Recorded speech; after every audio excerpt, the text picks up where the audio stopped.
Okay, everyone, welcome to AME's 2-second lean tour series. My name is Richard Evans, and it's going to be a great day today. Today we're going to go to all the way from Canada, which is our home base, all the way to Christchurch, New Zealand.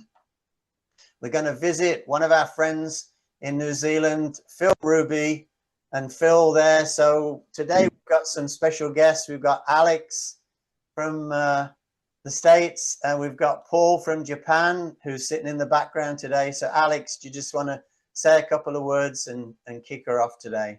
Yes, so the tour, guys, good morning or afternoon. The tour that you're going to see today is nothing but amazing because the leader is completely engaged on his workshop, and in his mind, he understands completely what lean is all about. It's about the people.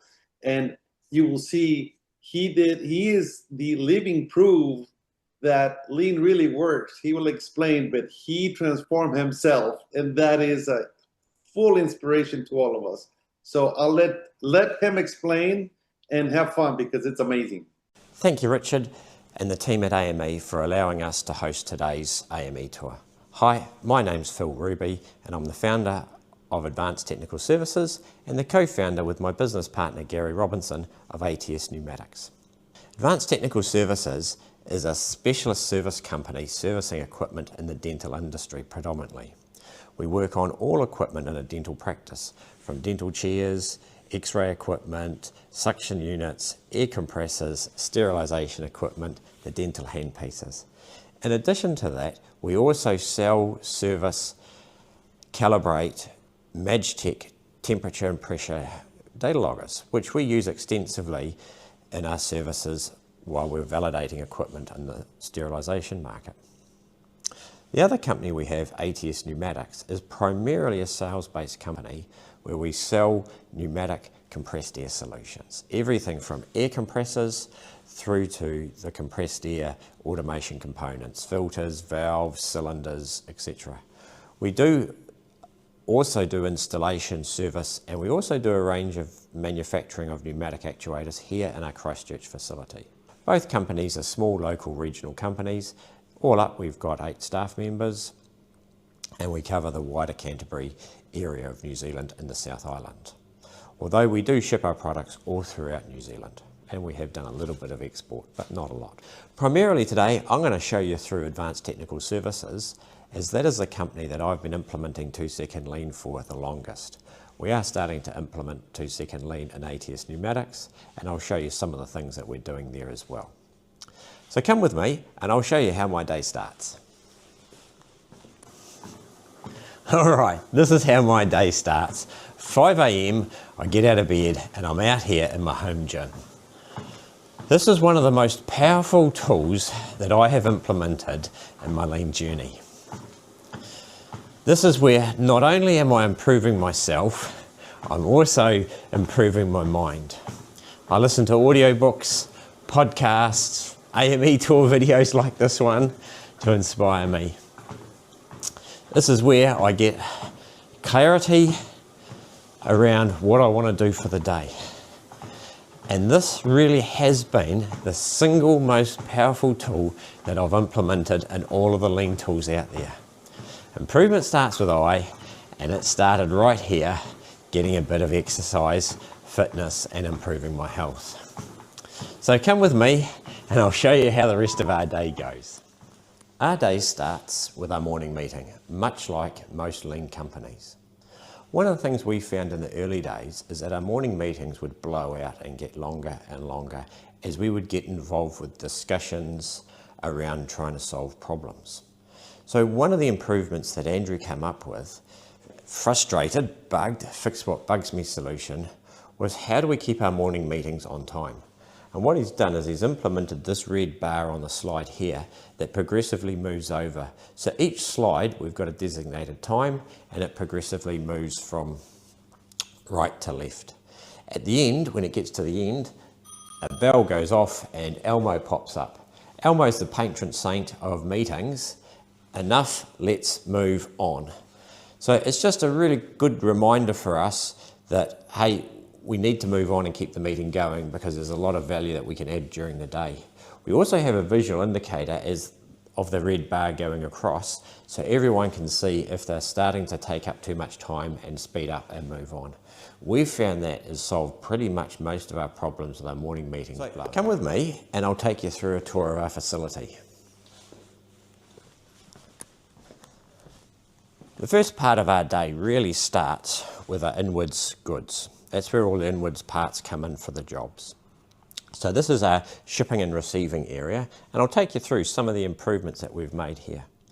We realise that measuring is a waste. So what we've done is we've pre-measured all of the standard boxes that we use up here, and we've written the dimensions and the maximum weight that we can put on per ticket. We're all about using our wits, not our wallet. So all of these packaging and boxes that we use is recycled packaging that we use from our suppliers from the incoming goods. So we've standardized on the boxes that we keep and all the rest we recycle.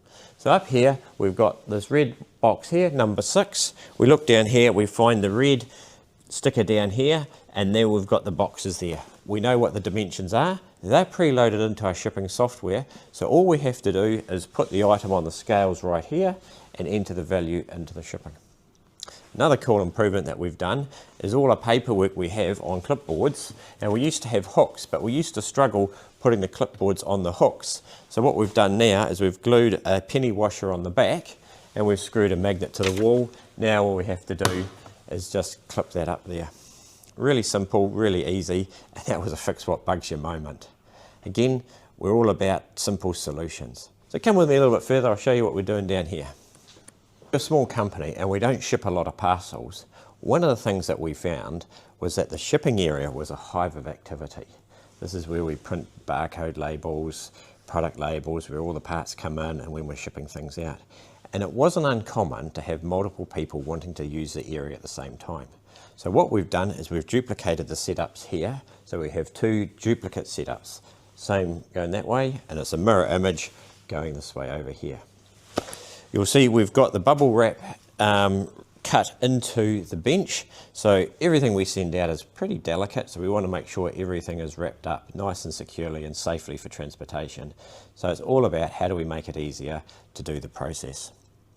What we found is that we have different labels for different applications, and we're forever changing the labels in and out. So we've got multiple label printers and we've duplicated them all up. We've networked the one for the shipping labels just to make it easier for everyone. The scales over here you'll see have been sunk down into the bench, so it's really easy for us to put the parcels on to weigh it right where we need it. We've got a QR code barcode scanner, so we can scan not only 1D barcodes but also your 2D quick QR codes and that side of things, so we can get access to documents, websites, and from our Kanban cards we can go straight to websites. So come a little bit further, I'll show you some of the other things that we're doing down here. We have all our courier bags built into the frame that we've got built up here. We run all our inventory off a Kanban card system, and I'll cover the Kanbans a little bit later on, but the ones that have been ordered come over here ready, so when we're receiving the goods in, we've got the answer where the question is, we've got all the information there. We've got all the tools that we use on our packing bench cut into kaizen foam. Again, we have the handle sticking out here, making it easier to grab onto the packing tape. We've got all our label makers going from there. We're all about trying to make our customers' lives easier. That's what we're here for. We're here to serve the customer, and what can we do to make the customer's lives easier? So one product that we ship and have come back in on a regular basis is our Magitech temperature and pressure data loggers. And these are a really fragile piece of equipment. What we found is sometimes our customers wouldn't pack them properly, and other customers would send in great big heavy plastic heavy duty containers to protect them. And that was a lot of waste, it was a lot of over processing, it was bulky. So what we've come up with is we've come up with a standard shipping container that we send out. They fit inside a standard courier bag, which makes it nice and economical to ship. And what we've done is we've designed and laser cut foam in here, so the data loggers just sit in here, nice and secure. From there, we've got instructions on what to do, how to link into our website to download the latest software and instructions. We give them a return prepaid courier bag to send it back into us. We've got a QR code here that takes them straight to our form. What we found is loggers would just turn up without any notice. And which one of our wastes is waste of poor planning, and I'll cover that a little bit later on in the video.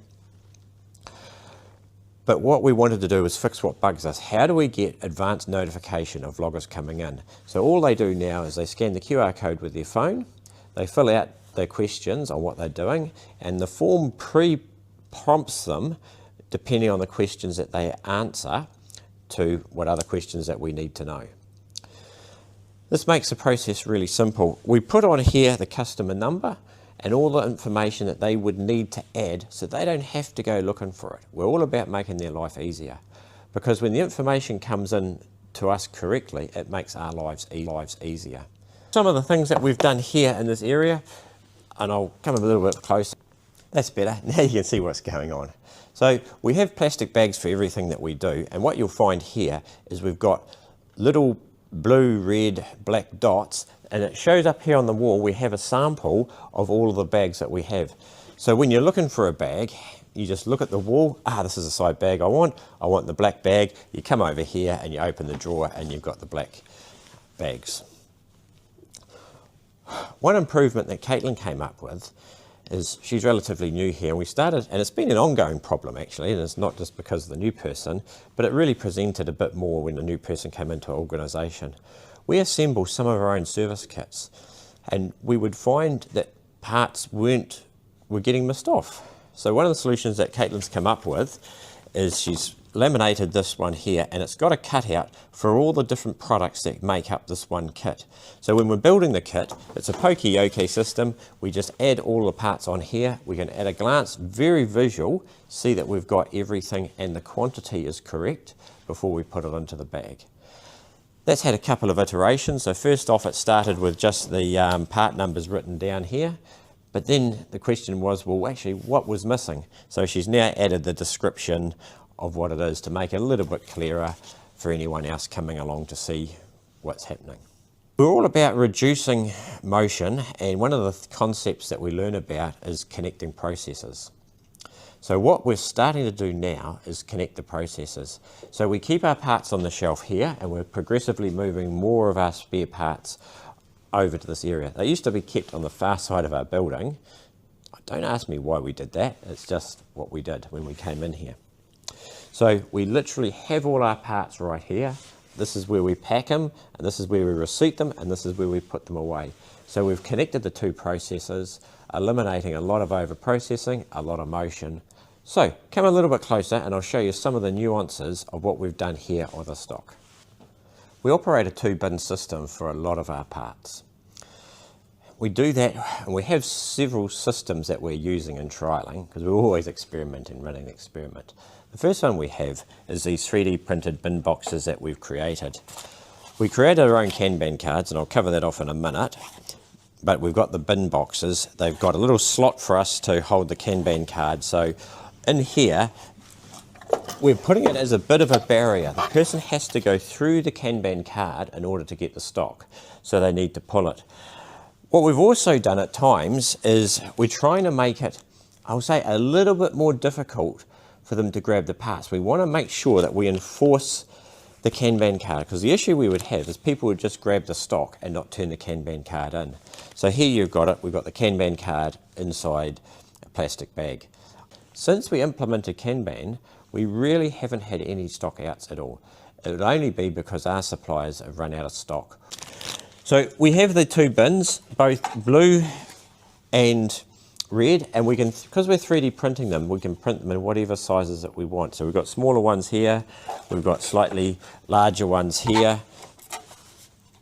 And then when we're only going to stock one product, we turn the bin around so that the Kanban card is at the front. Sometimes our product are all different sizes and they don't all fit in these 3D printed bins that we've got. So we've made some bins out of plywood, and we have 2 bins, one at the top and one at the bottom. So the top one is what we're pulling out of, and then the bottom one is our safety stock with our Kanban. We've had probably over 30 improvements to our Kanban cards, and I've got some of them here. We started off with just a plain white laminated card, which we created ourselves. The problem was we saw that there was a lot of waste in the process.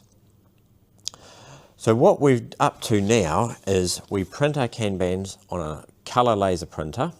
So red means imported, yellow means anyone can order. So we've got visual controls over, what to order and who to do that. We have all the information on this little card that we need to order the product, where it comes from, a website, picture of the item, description, quantity to order, and it makes the process so simple. Once we've got all our parts, we need to put them into the job. So I'll show you how we manage that. So come with me down this way. When all the parts come in, we need to allocate them for jobs. So over here we've got bin boxes. So this is just a recent improvement that Caitlin's done. And as she's getting all the parts for the jobs, she's putting the job card on the front. She's got a clipboard in there with all the parts and the service information that we need for the job. At the moment, we're carrying about 2 weeks worth of work in progress ahead of us. We're looking to expand that out a lot more. As you can see, it's filling up really well. As we head out the door, this is where the guys will go out the entrance. Literally, what do I need? So here we've got the cases here, and Dean will show you what's inside one of these cases a little bit further on in our tour. But again, what we need the tools to do the job, and that's what these service cases are here for. And then we need all of the specific parts for doing the job. So again, we're thinking about flow and what we need. So this is where the guys would head out. They have to come past this area. They grab the tools that they need, and they grab the parts that they need for the job, and everything's linked into our computer software. Each shelf has got a location, and on the job in the system and in our calendar, we have that location, so the guys know exactly which shelf or bin to go to grab the parts for doing the job. So a big part of what we do is servicing autoclaves. And so I'll show you how we manage that part of our process. So if you come with me, and more often than not, our clients don't have any redundancy built into their system. And there's not often room or space to do the service work on site. And because whilst they're dental clinics, they are production facilities, and they run all day, every day with limited downtime. So we keep a fleet of rental equipment that we can loan to our clients to keep them up and running while we're carrying out their services. So down here we keep all of our rental equipment, all our sterilisers, and we have a really simple system on letting us know how we know whether they're good to go to the client or if they need repair or maintenance. If they're facing this way, because that there is the door out, they're ready to go. If for whatever reason it needs testing or it needs some work done to it, we'll turn the autoclave around so it's facing into our autoclave hospital. And I'll show you that next. And that is a real visual clue, so we know which ones we can grab and which ones we can't. All the equipment on the floor we actually have on little trolleys so that we can move things around really easy. So we're all about the concept of no monuments where possible, and we have a lot of things in our facility on wheels, and we're getting more and more on wheels. However, we have realised that the process of going to site, taking a loan piece of equipment, uplifting the equipment, bringing it back, putting it on the shelf to wait and queue before it goes into repair is a lot of waste. So we're now doing more and more work on site. That hasn't been the norm in our industry here in New Zealand. However, we've found that there's a lot of gains in doing that. And through that process, we've been able to take jobs that were taking, say, about 8 hours down to about 4 hours. So it's a huge reduction in time, which reduces the cost to our client, but also means we can get through more jobs in a day. And that's one thing that we've done that's enabled us to take on more work and get through more work with the same amount of staff that we have. So over a 50% reduction in the time to service an autoclave. The biggest challenge was staff keeps saying, oh, no, we need to bring it back to the workshop. Why is that? Oh, we haven't got the tools. So we've progressively built service kits that we have all the specific tools that they would need to work on a specific piece of equipment. And that's been a game changer for us. So we're trying to do that more and more, which is eliminating a lot of over-processing, a lot of transportation, a lot of excess motion. All right, come with me and I'll show you into our autoclave area. So on our way to autoclave area, so when we bring a client's piece of equipment in, it comes into this rack here and everything goes onto trolleys or a dolly. We're trying to reduce the amount of work and process that we have, and that's why we're trying to do a lot of our work on site. However, some things need to come back for multiple reasons. Sometimes there's physically no room on site and it's not safe to carry out the work. Other times there is we're waiting for parts and things like that, and we've got to keep our clients going. So everything goes onto a trolley, same system. If the piece of equipment is pointing in this direction, it's to be serviced. If it's pointing in that direction, it's ready to be returned to the client. We're trying to schedule our work so that when we've finished working on a piece of equipment, it doesn't go back onto the bench, it goes straight out into the car and delivered back to the client, eliminating a lot of over-processing. We have totally reduced the amount of work and process that we have, and we're doing our best that we can to keep that to a minimum, because there's no value added when it's just sitting here waiting. So here's an example of how we think. So what our customers need to do is they need to empty this filter on a regular basis, and we'll see that that's really hard to undo. So what we've come up with is we've 3D printed a tool that they can just put on here, and then that just makes the job so much more easier to get that out. This has now become a product that we sell to our clients. So it's just an idea where we've used lean thinking to solve a problem for ourselves and also for our clients. I'll take you a little bit further and I'll show you where we actually work on the autoclaves. So come with me. This is where all the action happens. This is our autoclave hospital, we call it. This is where we service all of the equipment that we bring back to the workshop. A key concept that we've embraced is no monuments, and we're working further and further, and this is one area where we've totally eliminated every monument in the area. Everything in this whole area here is fully flexible, it's on wheels or on a French cleat wall system, making it really easy to make improvements and change things around. One concept that took me a while to embrace was coming down onto the gemba. My desk used to be hidden way on the other side of the Great Divide. That's what we call the white wall. Now, about a year ago, I moved onto the gemba and my desk is right in the middle. All our desks are on wheels, they're up-down desks so we can stand or sit, or a combination of both. That's been a real big change for me. Initially it was quite hard to get down here onto the shop floor because of all the interruptions and distractions of what's going on, but eventually you'll get used to it. And that's when you start noticing, why is that guy walking backwards and forwards so many times? Why is he not working on there? Or things like that. And it just helps me ask better questions. So I've become a better leader by coming down here onto the gemba. That's been a really important thing for me. But I think you've heard enough from me. So now what I'll do is I'll take you through and introduce you to some of the staff and let them tell you a little about what they do. So come with me, I'll introduce you to Dino. I actually started off first going straight from high school into university, and I was all right academically, but I had no work experience, found it hard to get a job.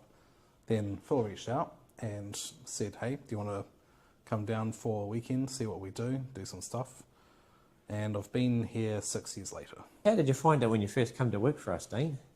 So there was a lot of dealing with people, and I didn't like that much. It made me anxious. Talking on the phones, I also really don't like that. Still don't, but I'm better at it.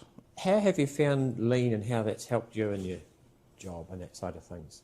So I like the idea of making things simpler and easier for myself, and if it helps someone else do less work, then that's a bonus.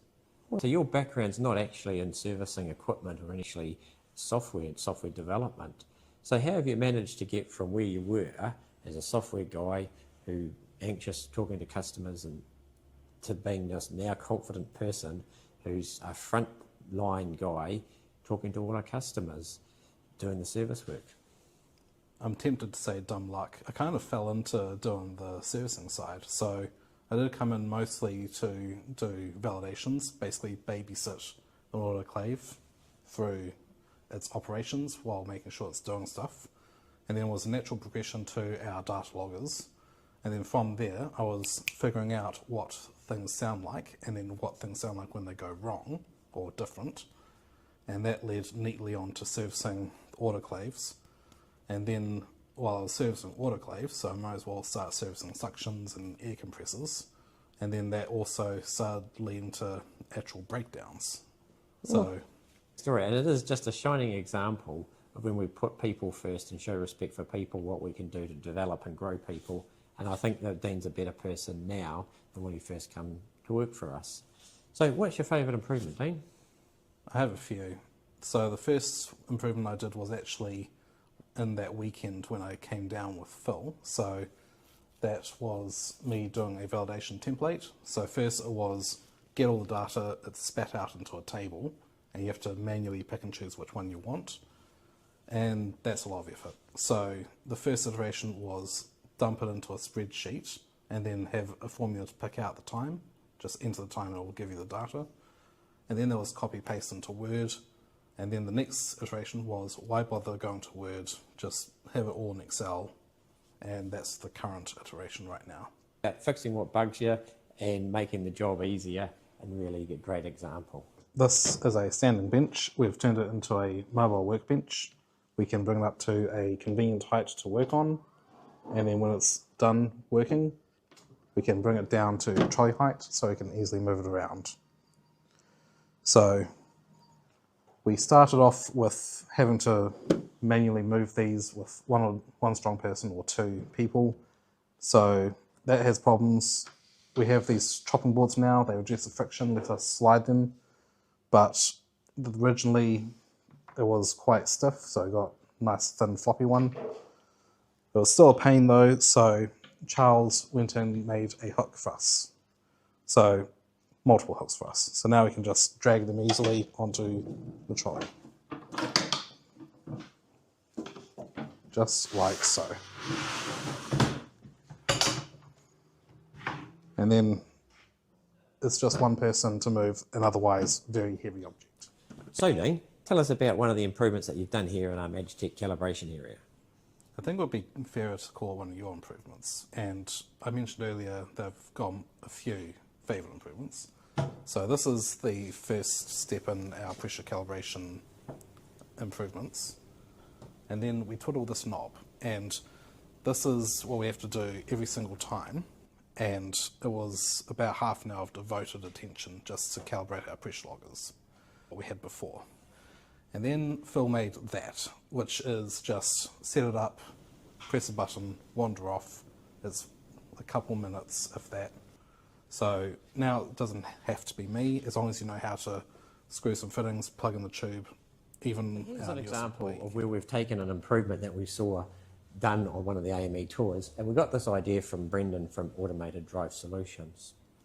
One of the challenges that we had is Dean would be struggling on a piece of equipment, but he really takes the respect for people to a different level, and he didn't want to interrupt anyone while they were busy working because he was struggling. And so we needed to come up with a solution on how Dean could, for want of a better term, put his hand up for help and that. So can you explain what we've done here, Dean?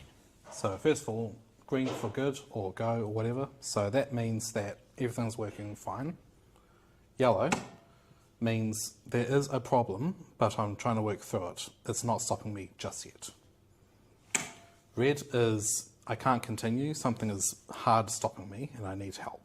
So it's great when you walk in and you can see it, but if you're fixed on screens or somewhere you can't actually see it, then that's a problem. So instead, we've come up with this.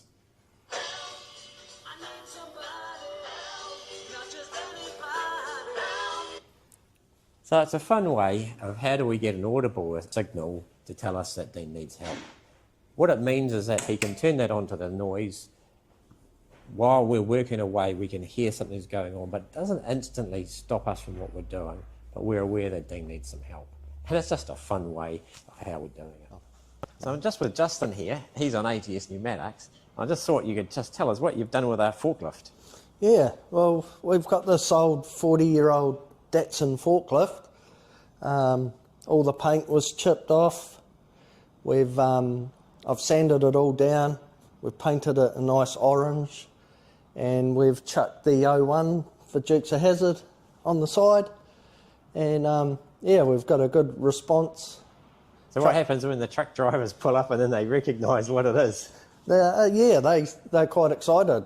They almost like it made their day because they'd seen something from the 80s, and quite a few cars that drive past would get the odd toot. People recognise the 01 on the side. And, Cool.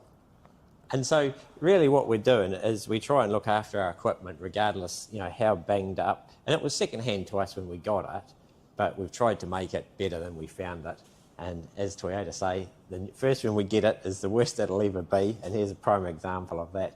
And it's so much easier to keep looking after it in good condition. Hey, Justin, can I just grab you for a second? yeah. What's your favourite improvement? Oh, come with me, I'll show you. Right, this will be my favourite improvement. What do we got The here? tool chest. So we've got all the kaizen foam inserts for all the tools.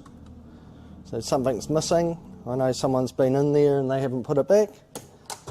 So how does that help you in your job? I don't have to wander around looking for something. I know that it's possibly missing before I need it. I check it every morning, make sure everything's here before I start a job. Okay. Pretty stoked with it, so yeah. Awesome. I'll let you get back at it. Thanks, Justin. Cool. Thank you. So, Justin, not only are you doing work in the workshop, you also do work out in the field. So what's your favourite improvement that you've done that's helped you in the field?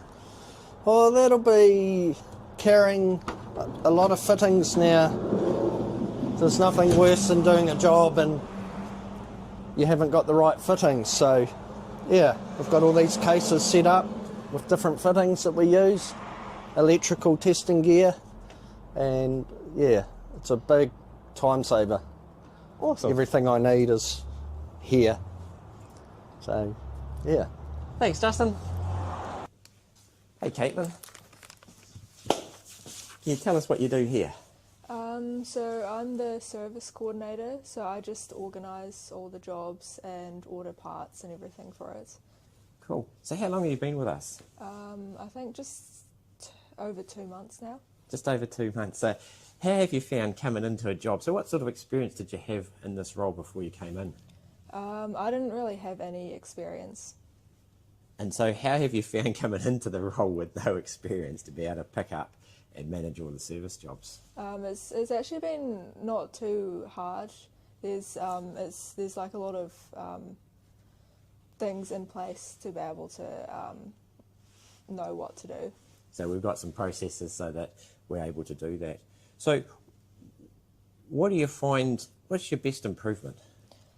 I think my best improvement would probably be the Monday form that has all the service reminders in it. So how's that helped you in your job? It's a lot easier to see when all the upcoming appointments are, so it's easier to schedule. Cool. And so you run and join our morning meeting, and you actually run and host our morning meeting. When did you start hosting the morning meeting? From the first week that I started. And how did you find that? At the start, it was a bit I didn't really like it at the start that much, but towards now, it's not too bad. You're not confident doing the morning meeting, so how did you find doing that to now? You know, what made it so easy? There's a slideshow that has all the information that you have to go through, so I don't really have to think of something on the spot. So all you have to do is turn up, front up, and just start presenting. Yeah. And it's been we're a supportive team, so we're not, it's a friendly environment. Well, we've run out of time, folks. I hope you found today's tour really interesting and there's a few takeaways from anyone. Going through the whole process of putting this tour together has really made me look at my business in a different perspective. And I'd really encourage everyone out there to get out there, put your hat in the arena and host an AME tour. Because when Richard reached out to me and asked me to host an AME tour, I thought, we're not ready. The honest truth, I don't think I'd ever feel ready because I always see the amount of waste ahead of us and the improvements that we could make. This is just a snapshot in our journey, and maybe in a few more years' time we'll invite you back in and see what more progress that we've made. So thank you very much and look forward to any of the questions that you've got. Please feel welcome to reach out to me. You can contact me on LinkedIn or via WhatsApp. just get hold of Richard or someone like that, and they'll pass you on my contact details. Love to talk to anyone and help them and share in their journey. Thank you very much, and you have a wonderful afternoon. So for me, it's very clear, Phil, that you have a, it's not a big corporation, so even in small companies, you can apply lean, and that you're a service company. And the phrase that Toyota says, don't copy Toyota, don't be like Toyota, but Toyota-like. And you've applied every single of those principles into your own flavor. And it's just amazing how you have fun and you're able to have the smiles on your people. So it's really cool. What would you, well, I will not make the question. Go ahead first. You must have a list of questions, Richard. We've actually not got too many, but here's one from Bernard, from your neighbor. Bernard said, what would you do differently if you had your time again? Oh, that's really simple. Start with myself. So I pushed this for 6 years, and I pushed and I pushed and I pushed. And it wasn't until about 18 months, 2 years ago, that I really realized, and Paul, listen to everything Paul says, you've got enough waste in your world, start with yourself. And through my health journey, I've really learned that you've got to show people what to do, not tell people what to do. And when I set a really high level, then I started inspiring people. And singularly, that would be, people, everyone perhaps wants to change, but the motivation to change is not sufficient enough. They've got to see a significant change. The contrast between, the old and the now, and seeing that it's achievable. And so set the example really high yourself, then start rolling it out. People will start naturally asking questions. So leading from that, during your video, you actually said that it was hard for you to go to Gemba, right? So what was it that convinced you it was the right thing to do? Because if it was hard, something must have triggered you to do it. Yeah, good question. I think faith probably is, trusting the system. And so what I've learned more and more, and especially in the last 6 months, like I'm going to talk at the GLS Summit, learning how to public speak is something that scares me. But knowing that something that's difficult is where the growth happens. When you're challenging yourself, that is where the growth happens. And so if it's easy, you're probably not growing. And knowing that I need to grow and having faith that it's the right thing and it will work, and seeing it working with other people. Other people in the sling community is awesome. We share everything that we do. So when we see other people going to the Gemba and seeing the results that they have happen, and then having the courage to say, I'm going to give it a go and not give up at the first hurdle. When I first started, I put 2 desks. I put one in the Gemba, and again, it was just too comfortable to go back to my desk. And then I went all in, and we moved all our desks onto the Gemba. And I would say it wasn't comfortable for quite some time. There's all the interruptions and all the excuses, but looking back now, I wouldn't have it any other way. Yeah, and it sort of reiterates what you said, that you don't tell people what to do, you show people what to do. And so many of our great tours that we've had over the last few years, people have been showing you, go to Gemba, go to Gemba, go to Gemba. I mean, I remember Paul telling everybody corporate level, go to Gemba. You got to go to Gemba and see what goes on. Otherwise, you're not going to transform companies. Alex, you got a couple of questions. So Phil, just to tap on that, because I think it's so important. So many do not understand what you just said, is do not tell them what to do, but showing them how to think and how to solve their own problems. Could you tell us how to communicate that to a leader that has not really understood that? Why is it so important? How did you manage to do that? Because that is a big revelation right there. Yeah, I think the hardest thing is naturally, if you get people to put their hands up and say, just hold your hands. If I start pushing their hands without saying anything, they will resist. And so every force gets an equal and opposite force. So the minute we start pushing, we will be, regardless what it is, you'll be reflected with resistance. So, and this is where it was really hard for me to, I know the theory because Paul's told us right from the day, you got enough waste in your world for 1,000,000 years, but you've got to create the desire for people to want it. Now, in order for people to see that, it has to be real. So they have to be able to say, hey, this is something that, I can achieve. If it's not real, like if it's way, way too high, no, well, we'll never get there. We're just, service dental equipment. But it needs to be, it can't just be mediocre change. Like if you just tidy your desk, well, that's not really going to show any improvement. But if you have your desk so kick-ass that you just walk in and everything is bang, bang, bang, bang, bang, bang, bang, and when they come ask you a question, you push a button and it pops up like that, then all of a sudden it's like, oh, wow, what's that thing you've got there? And then, because they can see, oh, hold on, he can do this so much more better. And in doing so, I'm not telling them to change their desk. I'm not telling them to prove. I'm just showing them. It takes a lot of patience because I'm really impatient, and that's why I pushed. I could see if everyone did lean, it would be so much more easier. However, looking back in retrospect, when people have seen the transformation, especially what I've done with my health, it's been really quick how quickly people are coming on board. I get people reach out to me all of the time, and I haven't pushed it a single bit. All I've done is show, not tell. And that concept of showing people, so I've shared videos in the lean community and things like that, so people in the lean 2-second lean community will know what I've done. And on LinkedIn and that, I get people, even I don't even know, reaching out to me, hey, and it's unbelievable, but they are pulled to me. I'm not pushing it onto them. Does that answer the question, Alex? Yeah. And another point, more than a question, is I admire how you do improvements that are low cost, that you're not complicating it. And even if it's not perfect, you're showing them that it can be done. And then you, like that tester, for me, that was like a big evolution from something very simple in a cardboard box and then into something more evolved. So kudos to that. And that is really fantastic. Well, the honest truth was, Alex, we didn't have the money.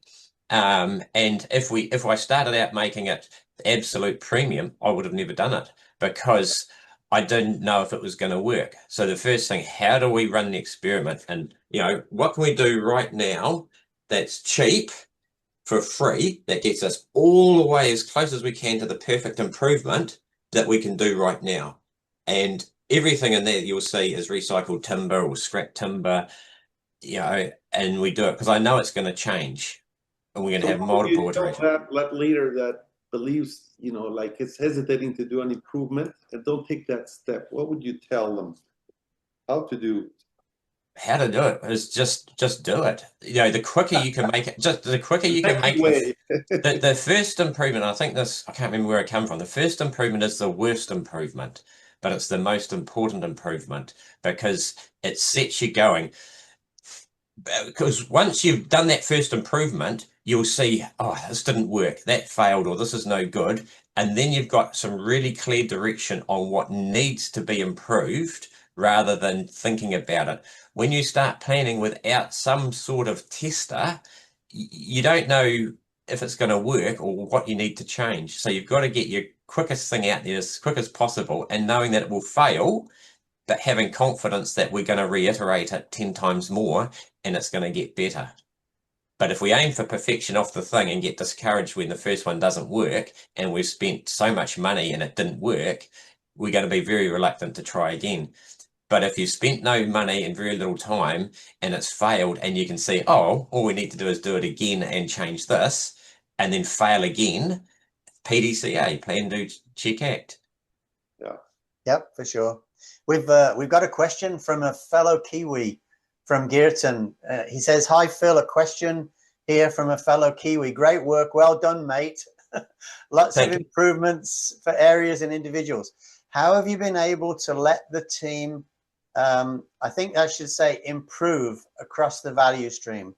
Geerton, if it's not, you just turn your mic on and give the right question. No, that's all good. Thanks, Richard. Yeah, so we just really, the focus really was how do we, make your jobs easier? And it took me a long time to really realize I got into lean because we were really struggling financially. So I was really focused with my push on making improvements, and it was all around trying to improve the bottom line and become financially stable.